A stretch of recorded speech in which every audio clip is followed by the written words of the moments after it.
देखिए, इस वक्त प्रदूषण अपने सबसे चरम पर है। पराली को एक बहुत बड़ा कारण बताया जाता है, लेकिन उसके अलावा भी बहुत सारे कारण हैं। इतने सारी गाड़ियां चलती हैं, व्हीकल्स चलते हैं, उसमें से जो धुआं निकलता है वो भी प्रदूषण में जिम्मेदार होता है। तो बहुत सारे अलग अलग कारण हैं, लेकिन देखिए ये धुआं हमें दिख तो रहा है, हम उसमें सांस भी ले रहे हैं, कुछ लोग मॉर्निंग वॉक के लिए भी जा रहे हैं, कुछ उसी में दफ्तर भी जा रहे हैं, लेकिन ये नुकसान भी आपको उतना ही पहुंचा रहा है। तो ऐसे में कैसे इस धुएं से बचें, उन सिम्टम्स को कैसे पहचानें जो प्रदूषण की वजह से आपके शरीर में आपको बीमारियां पैदा कर सकते हैं, वही हम जानेंगे। और डॉक्टर पृथा नैयर कटारिया इस वक्त हमारे साथ मौजूद हैं। पल्मोनोलॉजिस्ट हैं, लंग एक्सपर्ट हैं, चेस्ट एक्सपर्ट हैं। तो ऐसे में हम इनसे जानेंगे कि आखिर वो कौन कौन से लक्षण हैं जो हमारे शरीर को सबसे ज़्यादा नुकसान पहुँचा रहे हैं। पहले तो आपको बहुत बहुत स्वागत है। अभी हम सब उसी माहौल से आ रहे हैं, आप भी दफ्तर जाती हैं, हम भी दफ्तर जाते हैं और लोग भी दफ्तर जाते हैं, कुछ मॉर्निंग वॉक के लिए भी निकल रहे हैं। हमें ऐसा लग रहा है अभी हमारा शरीर स्वस्थ है, क्योंकि मैं भी आपके सामने बैठी हूँ, आप मेरे सामने, और हम सब लोग अभी तो खुद को ऐसे ही महसूस कर रहे हैं कि हम स्वस्थ हैं। लेकिन क्या वाकई उस हवा की वजह से हमारा शरीर अभी वैसे ही स्वस्थ है जैसे पहले हुआ करता था? क्या नुकसान अभी तक हो चुका है जो हमें पता नहीं चल रहा है? जी, प्रदूषण के बहुत सारे नुकसान हैं। ऐसा है वो नुकसान इमीडिएटली पता नहीं चलता, विद टाइम ग्रेजुअली उसके इफ़ेक्ट्स आते हैं। तो बीइंग अ लंग डॉक्टर उसके जो इफ़ेक्ट्स होते हैं, it is not only lungs की दमा या फिर सांस लेने में दिक्कत, सिर्फ वही बीमारी नहीं है। अगर हम शुरू से देखें तो हमारी स्किन में इरिटेशंस होती हैं, we are more prone to allergies, we are more prone to certain reactive allergies जो हमें हो सकती हैं। देन आइज़ में प्रॉब्लम हो सकती है, irritation, dry eyes, it is very common. And then आगे जाके हार्ट में इश्यूज होते हैं, लंग्स में प्रॉब्लम होते हैं, स्ट्रोक होने के चांसेस होते हैं। इन फ्यूचर कॉग्निटिव डिसेबिलिटीज़ बच्चों में होने के चांसेस बहुत ज़्यादा होती हैं, एल्जाइमर्स होने की प्रोबेबिलिटी बढ़ती है, तो न्यूरोलॉजिकल डिसऑर्डर्स बहुत ज़्यादा होते हैं। प्रेग्नेंट फीमेल्स अगर एक्सपोज होती हैं तो बच्चों में एस्थमा होने के चांसेस ज़्यादा होते हैं। बच्चों को एलर्जिक डिसऑर्डर्स आगे जाके, रेस्पिरेटरी प्रॉब्लम्स आगे जाके इन द डेवलपमेंटल स्टेजेस भी होने के चांसेस होते हैं। तो आई वुड से कि it is not only the lungs, पर ये इंटायर बॉडी को इन्वॉल्व करता है। It is a silent killer which I could name it as. ठीक है, आपने बहुत सारे बॉडी पार्ट्स के बारे में बताया कि हर बॉडी पार्ट को लगभग इफेक्ट करता ही है। हाँ जी। लेकिन पता कैसे करें? जैसे कई लोगों को स्किन एलर्जी होती है, तो लोगों को लगता है कि ये किसी और कारणवश हो गई होगी या किसी और वजह से हो गई होगी। कई लोगों को स्कैल्प में भी आजकल खुजली हो रही है, वो बोल रहे हैं शायद इसी की वजह से। जब डॉक्टर के पास जाते हैं तो पॉल्यूशन ही एक रीज़न बताते हैं। तो कैसे पता करें कि आपको ये जो सिम्टम्स हुए हैं पॉल्यूशन की वजह से हैं? सी बेसिकली अभी ये पीक सीज़न है, this is the peak season. सबसे ज़्यादा व्हाट आई वुड से आइज़ में इरिटेशन होना, आइज़ में रेडनेस होना, तो ये पहचान है अगर बिल्कुल बिल्कुल बिल्कुल आज की डेट में ड्राई आइज़ होना, कई बारी बहुत ज़्यादा पानी निकलना, रेडनेस होना, थोड़ा ये सब दिक्कत आना, this is because of the pollution जो अभी इफ़ेक्ट आ रहा है, जो ये पीक सीज़न है जी। साथ में डेफिनेटली ड्राई स्किन होना, जब स्किन ड्राई होती है, स्किन में थोड़ी इचिंग होती है, this is all because of dryness in the skin. Pollution से क्या होता है, हमारी एयर में ह्यूमिडिटी लेवल कम हो जाता है, so we are dealing in dry air. Dry air से क्या होता है कि जो भी हमारे अंदर लिक्विड है वो बाहर अच्छे से नहीं निकल पाता। जैसे नोज़ की प्रॉब्लम है तो नोज़ ब्लॉक्ड है, पर उसको हम जैसे स्टीम कहते हैं, आप स्टीम दीजिए, उससे बाहर निकलेगी बलगम, लंग्स की बलगम बाहर निकलेगी। वो बलगम बाहर ही नहीं निकल पाती क्योंकि वो स्टीम, ह्यूमिडिटी कम हो गई है। तो एज अ रिज़ल्ट बच्चों में प्रॉब्लम ज़्यादा होती है, बच्चों में रेस्पिरेटरी प्रॉब्लम ज़्यादा होती हैं, एडल्ट्स में, ओल्ड एज पॉपुलेशन में, जो ज़्यादा वल्नरेबल ग्रुप है, जो ज़्यादा ऐसा ग्रुप है जिनको ये सब प्रॉब्लम है, उनमें ये सब इफ़ेक्ट्स ज़्यादा दिखते हैं बिकॉज ह्यूमिडिटी लेवल कम है। So this is how we can see even heart के अंदर क्लॉट्स बनना और ये सब टेंडेंसीज आना, हार्ट अटैक्स आना, it is also one of the side effect because of pollution. अब मैं आपसे ये समझना चाहूँगी, पोल्यूशन हम बोल तो देते हैं लेकिन है क्या? अभी हमें ऐसा लग रहा है सफ़ेद धुंध की चादर से दिल्ली एनसीआर का जो इलाका है पूरा घिरा हुआ है क्या ये पोल्यूशन? सी पोल्यूशन में बहुत सारी गैसेस और पार्टिकुलेट मैटर इंक्लूड होते हैं। पार्टिकुलेट मैटर्स कैसे होते हैं? तो PM 2.5 is the most important particulate matter. उसका मतलब होता है कि इसका डायमीटर 2.5 माइक्रोन्स है। 2.5 माइक्रोन्स का मतलब है कि वो लंग्स में दूर तक पेनिट्रेट हो जाता है। लंग एक ट्री की तरह है, so it has branches. So the moment the particle enters the tree, it goes into different branches and from branches वहाँ पे हमारी ब्लड वेसल्स है। तो ये इतना डीप चला जाता है कि ये ब्लड में एंटर कर जाता है. So it is not only in the lungs, it enters the blood. Blood में आता है, ये आर्टरीज को ब्लॉक कर देता है. आर्टरीज को ब्लॉक करेगा तो आपको हार्ट अटैक होगा. वही आर्टरीज आपकी ब्रेन में जाएंगी जो ब्लॉक होंगी, आपको आगे जाके लकवा का अटैक आएगा, आपको झटके आएंगे, सीजर्स होंगे, तो you will get stroke due to that. Lungs में इसीलिए दैट इज़ पार्टिकुलेट 2.5. हम AQI कैसे देखते हैं? We measure the particulate 2.5. At present today I was reading the AQI is 350.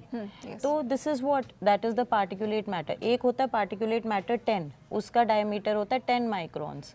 वो सिर्फ हमारा नोज़ और अपर एयरवे तक ही रहता है, वो और डीप पेनिट्रेट नहीं कर पाएगा. Then we have different gases, जैसे डीजल हो गया, कंबशन फ्यूल हो गया, पावर प्लांट्स हो गए, तो उसमें nitrous oxide, sulphur oxide, then you have carbon monoxide.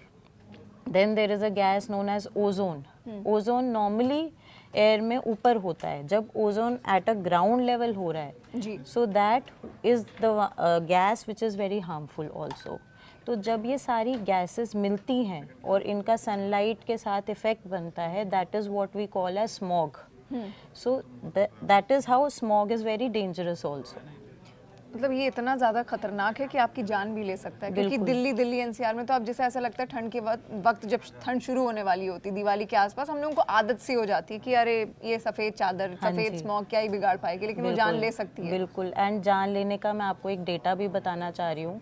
एक लैंसेट स्टडी है 2024 की, उसमें बोला है कि premature deaths is been seen in 1.5 million population. That is 18% of the total deaths. So जितनी टोटल डेथ्स हैं उसमें 18% कंट्रीब्यूशन पोल्यूशन का है. यानी पोल्यूशन आपकी जान ले रहा है, जैसा आंकड़ा डॉक्टर ने यहाँ पर गिनाया भी. लेकिन करें क्या? ठीक है, सरकार इसके लिए बहुत सारी कोशिशें कर रही है, उसके बावजूद ये पोल्यूशन होता ही होता है. बहुत सारे कारण हैं, एक दो कारण नहीं जो हम पराली हमेशा गिनाते ही गिनाते हैं. बच्चों को स्कूल जाना ही है, हम सबको ऑफिस जाना ही है, तो सोल्यूशन क्या है? Solution is I think solution 2 level पे आता है, पब्लिक लेवल पे एंड पर्सनल लेवल पे. अगर मैं पर्सनल, हम अपने आप में क्या इम्प्रूवमेंट ला सकते हैं, तो हमें एक तो अपनी इम्यूनिटी स्ट्रॉन्ग रखनी है. We have to keep ourself hydrated. जैसे मैंने बोला है कि ह्यूमिडिटी कम हो जाती है, तो we have to keep ourself very much hydrated. We have to use N95 mask, because बाहर निकलते हैं वो सब पोल्यूशन, अगर आपका आउटडोर एक्सपोजर बहुत ज़्यादा है तो आप N95 यूज़ करें. अगर आप वर्कआउट करते हैं, बाहर रनिंग करते हैं, तो कुछ टाइम 1 मंथ के लिए indoor activities, go to the gym, घर पे कर लीजिए. तो थोड़ा सा घर पे वो सब एक्टिविटीज़ कर लीजिए, बिकॉज वी गो आउट कि हमें फ्रेश एयर मिलेगी, but apparently this is not a fresh air and we are inhaling something which is toxic, which can be cancerous also. So we have to be very careful. So these are the 2 things. Apart from that, हम घर में क्या environment कर सकते हैं?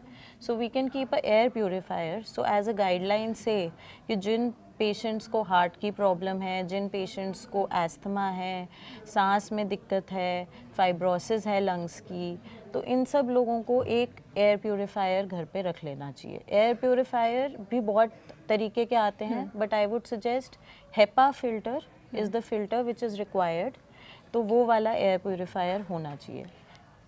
अब आपने जैसे पानी की भी बात की कि आप खुद को हाइड्रेटेड रखें, खूब ज़्यादा से ज़्यादा पानी पिएं. पानी भी कैसा पानी पीना है? गुनगुना पानी पीना है या ठंडे जो नॉर्मल पानी है उससे भी काम चल जाता है? कई लोग आजकल अलग अलग तरीके के डिटॉक्स भी इस दौरान ट्राई करते हैं. कोई नींबू डालता है, कोई कुछ डालता है. तो क्या डिटॉक्स का भी असर होता है? कोई ऐसी ड्रिंक भी है उसके लिए? एज डॉक्टर आप सजेस्ट करेंगे? सी एक्चुअली जब मेरे पास पेशेंट्स आते हैं ना, not in terms of pollution but in terms just normally patient आते हैं कि हमारी बलगम नहीं निकल पा रही. there are many medicines, we give them a lot of medicines. आप स्टीम लो, आप ये वाला नेबुलाइजर लीजिए, आप ये इनहेलर लीजिए, आप ये वाला डिवाइस यूज़ करिए. But I am telling you the best treatment is कि आप गुनगुना पानी पीजिए.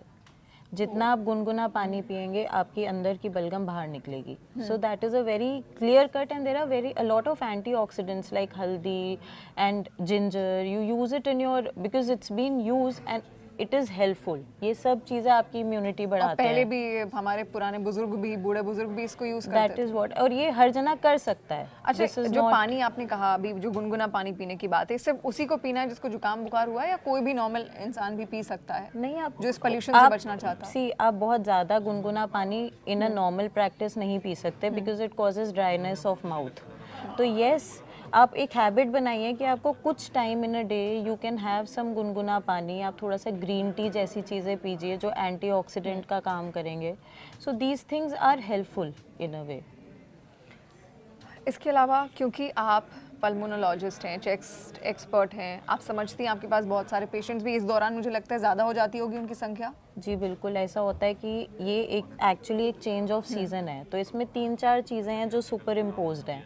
पोल्यूशन है, प्लस इस टाइम पे ना पोलन ग्रेन्स भी थोड़े से फैल रहे होते हैं। जैसे हमारी जो एस्थमा की प्रॉब्लम होती है, तो हम उनसे पूछते हैं कि आपको होली दिवाली में दिक्कत बढ़ती है क्या, because this is a classical time जब आपकी पोलन्स की और सर्कुलेशन दिक्कत थोड़ी किस चेंज तरीके की होती है। होती है उनको? दिक्कत होती है नाक से पानी छीके आना। अब मैं पर्टिकुलरली अगर एस्थमेटिक पेशेंट्स हैं तो उनको नाक से पानी छीके बढ़ गई हैं, सांस लेने में दिक्कत आ रही है, खांसी आ रही है, और एकदम से ऐसी खांसी आ रही है जो रुक नहीं रही है, वो बढ़े जा रही है खांसी।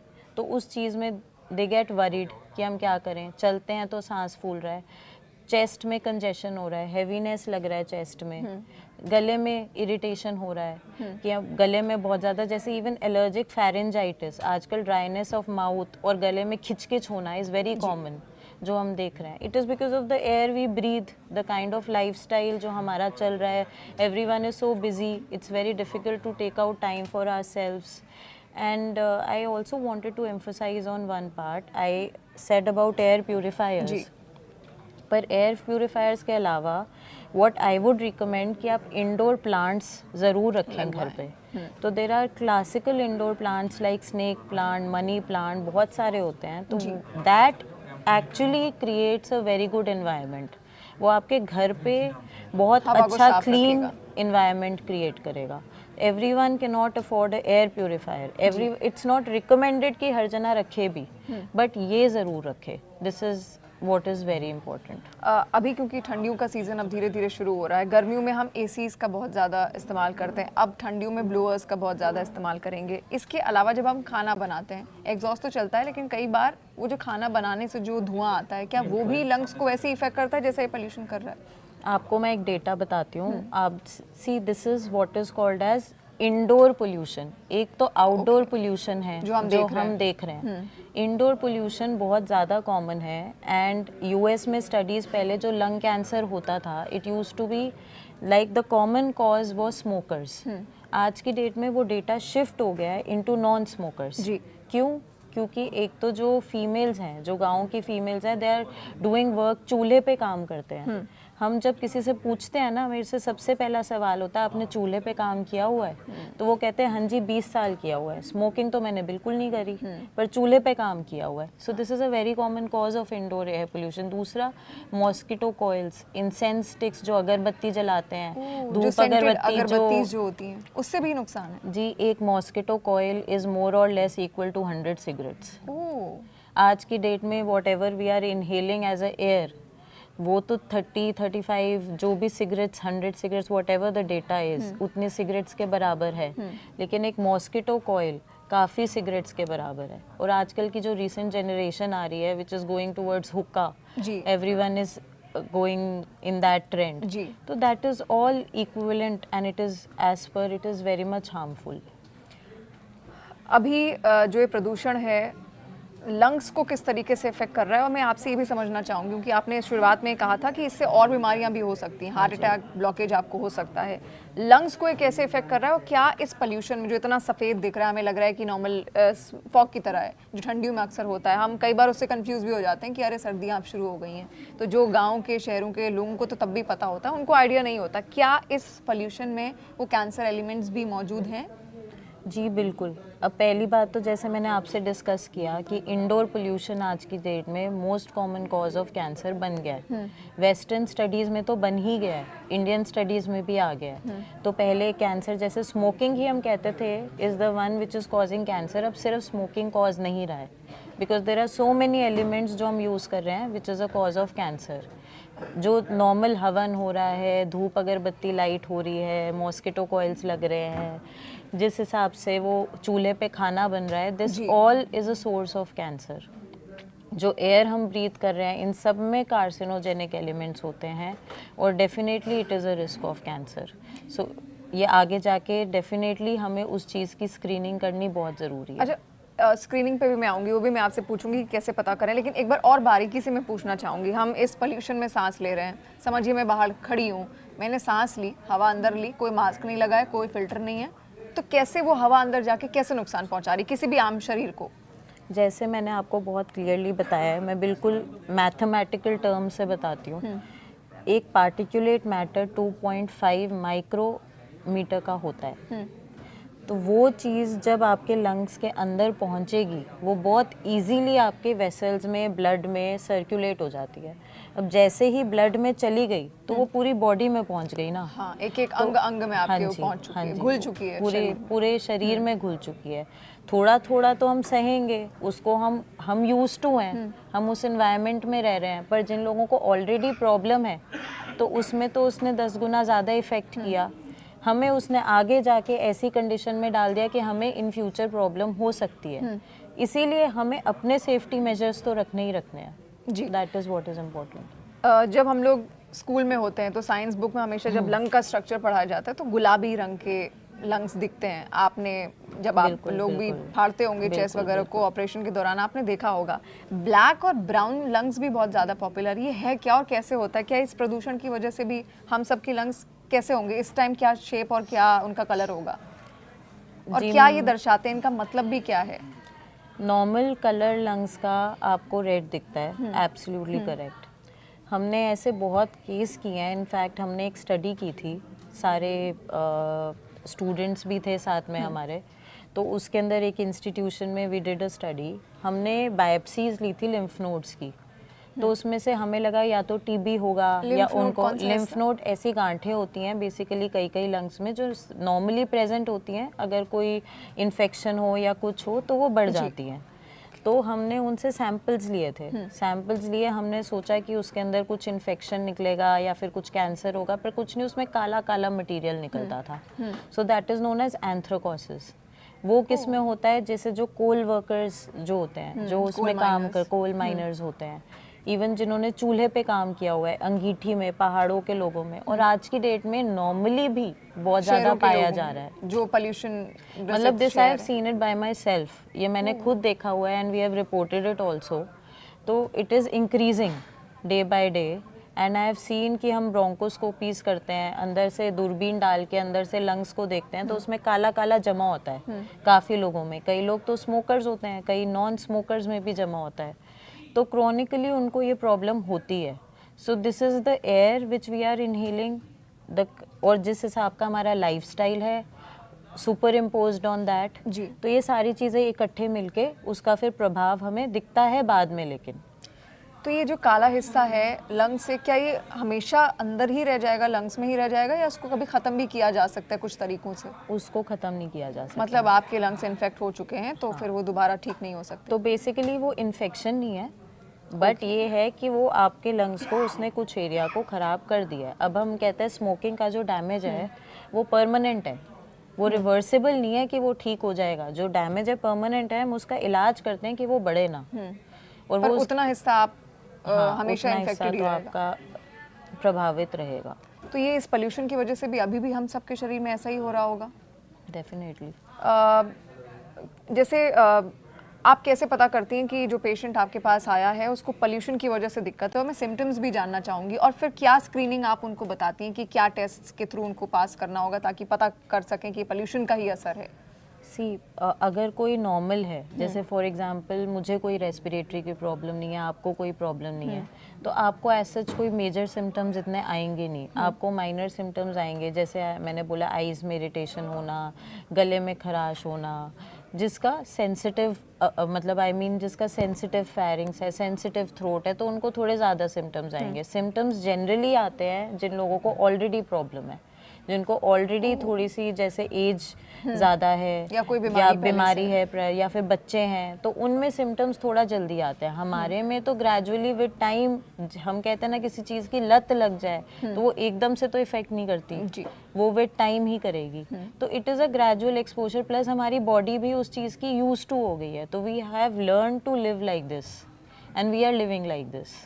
अगर किसी के मन में डाउट है, आपके पास आते भी होंगे कई सारे पेशेंट्स ऐसे, नहीं नहीं मुझे ऐसा लग रहा है मेरे लंग्स में कोई दिक्कत है, डॉक्टर आप टेस्ट करवा दीजिए, तो स्क्रीनिंग किस किस तरीके की आप उस टाइम रेकमेंड करती हैं? स्टार्टिंग में कैसे पता कर सकते हैं? देखिए, अगर मेरे पास जनरली कोई पेशेंट आता है, सांस की प्रॉब्लम है, मेरे को सांस लेने में दिक्कत है, अब बढ़ गई है, थी पहले से भी, मेरे को नाक से पानी छीके वगैरह पहले से आता था, अब दिक्कत थोड़ी ज़्यादा बढ़ गई है, तो जनरली उन केसेस में हमें एलर्जिक डिसऑर्डर्स रूल आउट करने चाहिए। बिकॉज अभी की जो एयर है, हम उन्हें कहते हैं आपको अभी की air is like a irritant, वो उस चीज़ को इरिटेट कर रही है, जो ऑलरेडी सूजा हुआ है अंदर से, उस चीज़ पे अगर हम ऐसी चीज़ डालेंगे वो इरिटेट कर रही है, तो सिम्टम्स उनको इस वजह से आ रहे हैं, तो उसको हमें स्क्रीन करना है। तो हम जनरली एलर्जी टेस्ट कुछ देखेंगे क्या कराना है, हम एक बेसिक चेस्ट एक्सरे कराएंगे उनका, एक पल्मोनरी फंक्शन टेस्ट होता है, that is to see the lung capacity कि आपकी लंग कैपेसिटी कैसी है, एक बॉर्डर लाइन ईसीजी कराएंगे to see the cardiac point of view कि आपका हार्ट ठीक है कि नहीं है। तो we have to look on all these parameters और फिर हम देखेंगे, उसे असेस करेंगे कि हमें आगे किस डायरेक्शन में बढ़ना है। इस पॉडकास्ट को करने से पहले मैंने बहुत सारे लोगों से सवाल पूछे थे, आप क्या पूछना चाहते हैं, डॉक्टर आई हुई हैं, तो मुझे लगता है दर्शकों के भी सवाल होंगे। कई लोगों को इस दौरान जुकाम है, बहुत ज़्यादा बलगम निकल रहा है, तो सवाल ये था कि कुछ लोगों के जो सफ़ेद बलगम निकल रहा है, कुछ को पीला आ रहा है, कुछ को उसमें हल्का कालापन आ रहा है, ये किस चीज़ का साइन है? सबके अलग अलग बलगम जो आ रहे हैं। ऐसा है कि नाक से बलगम या खांसी के साथ बलगम आना, और अगर कलर, जैसे अगर कंसिस्टेंसी आपकी बलगम की ज़्यादा होती है, अगर बिल्कुल हल्का हल्का आ रहा है तो उसमें इतना वरीसम होने की ज़रूरत नहीं है, इतना घबराने की बात नहीं है। लेकिन अगर पीला आ रहा है, काला आ रहा है, तो डेफिनेटली कोई इन्फेक्शन है जिसको हमें रूल आउट कर लेना चाहिए। तो उसके लिए चेस्ट एक्सरे, उस चीज़ का एक्सरे कराना बहुत ज़रूरी है कि किस चीज़ का इन्फेक्शन है। मे बी इफ़ नीडेड हमें एक एंटीबायोटिक का कोर्स करना पड़े तो वो भी हो सकता है हमें देना पड़े, उसका अगर ज़रूरत पड़े तो उसकी जांच करानी ज़रूरी है। आजकल फंगस भी बहुत ज़्यादा हो रहा है, जो नॉर्मली रेस्पिरेटरी के पेशेंट्स हैं उनमें फंगस होने के चांसेस भी बहुत ज़्यादा होते हैं। तो जनरली कभी फंगस होता है तो उसमें भी काले रंग की बलगम आती है, अगर तो वो स्मोकर्स के अंदर भी कई बार आती है। तो we have to just rule out कि कौन सा पेशेंट है, उसको ऐसी बलगम क्यों आ रही है। कई बार एस्थमेटिक पेशेंट्स होते हैं, एलर्जीज़ होती हैं, तो उसमें भी वाइट येलो कलर की बलगम आ सकती है। तो हमें सारे सिम्टम्स देखने पड़ेंगे, फीवर है कि नहीं है, वो बलगम किस लिए है, वेदर एंटीबायोटिक इज़ रिक्वायर्ड, कोई एंटी फंगल फंगस तो नहीं है वो रिक्वायर्ड है कि नहीं। अभी आपको पता है एक रीसेंट सर्ज आया था H3N2 वायरसेस, H3N2, तो ये नॉर्मल स्वाइन फ्लू का वायरस है जो बार बार म्यूटेट होता रहता है। सोर थ्रोट के साथ शुरू होती है प्रॉब्लम, फिर आगे जाके सांस फूलता है, वो सब प्रॉब्लम्स आती हैं। तो फिर देन वी स्क्रीन, हम एक फ्लू पैनल कराते हैं, देन वी रूल आउट कि हाँ वायरस है, उसकी मेडिसिन है, विद इन फर्स्ट 48 आवर्स अगर हम ले लेते हैं, पहले 2 दिन में ले लेते हैं तो उसका इफेक्ट बहुत जल्दी आ जाता है, बाद में वरना अपने आप धीरे धीरे ठीक होता है। अच्छा, इतना ज़्यादा पोल्यूशन है, इस पोल्यूशन के दौरान, क्योंकि आना जाना तो सबको बाहर करना ही पड़ेगा, उसके बिना तो ज़िंदगी एकदम रुक ही जाएगी। एज डॉक्टर आप क्या सजेस्ट करेंगी, कैसे हम खुद की डेली रूटीन में क्या क्या वो चीज़ें शामिल कर सकते हैं जिससे लंग्स भी बचें, हार्ट अटैक भी ना हो इस पोल्यूशन की वजह से, और तमाम बीमारियों से भी बच सकें, स्किन केयर से लेकर जो आपको पता है। मैं चाहूँगी एक बार आप बताइए कैसा डेली रूटीन रखें। Daily routine is first of all most important, आपको अपने आप को हाइड्रेट रखना है, आपको अपने अंदर एंटीऑक्सीडेंट्स ज़रूर लेने हैं इन द फॉर्म ऑफ जो भी बेसिक चीज़ें होती हैं, जैसे लोग कहते हैं garlic, in the form of turmeric, अदरक, गिलोय. So these things sometimes they help and boost your immunity rather than you go into a lot of supplements. It's better कि आप home वाली चीज़ें भी लें at the same time. When it is required, you have to go to that side. Then air purifiers only in selected people जिनको already problem है, young I mean older age group people है, या फिर बच्चे हैं घर पे जिनको सांस की प्रॉब्लम है तो ले, वरना आप इंडोर प्लांट्स लगाएं। और फिर that is the main thing we can work about, and good high balanced diet which we need to take, overall schedule, sleep cycle. यानी कि Sleep कुल मिलाकर cycle her plays cheese a पर very ध्यान देना बहुत important ज़रूरी है, role. और अगर बूढ़े बुजुर्ग बीमार बुजुर्ग घर में हैं, तो उनका और ज़्यादा केयर देना ज़रूरी है। बहुत सारे सवालों के जवाब आपने दिए doctor Pritha, thank you so much for coming. और मुझे लगता है ऑडियंस के भी बहुत सारे सवाल इससे जुड़े थे कि आखिर पोल्यूशन में खुद का ध्यान कैसे रखें, तो इन्हीं तमाम तरीकों से आपको खुद का ध्यान रखना है। तो इस पॉडकास्ट को खुद को तो देखें ही, और शेयर भी इसको ज़्यादा से ज़्यादा करें ताकि लोग खुद को पोल्यूशन से बचा सकें।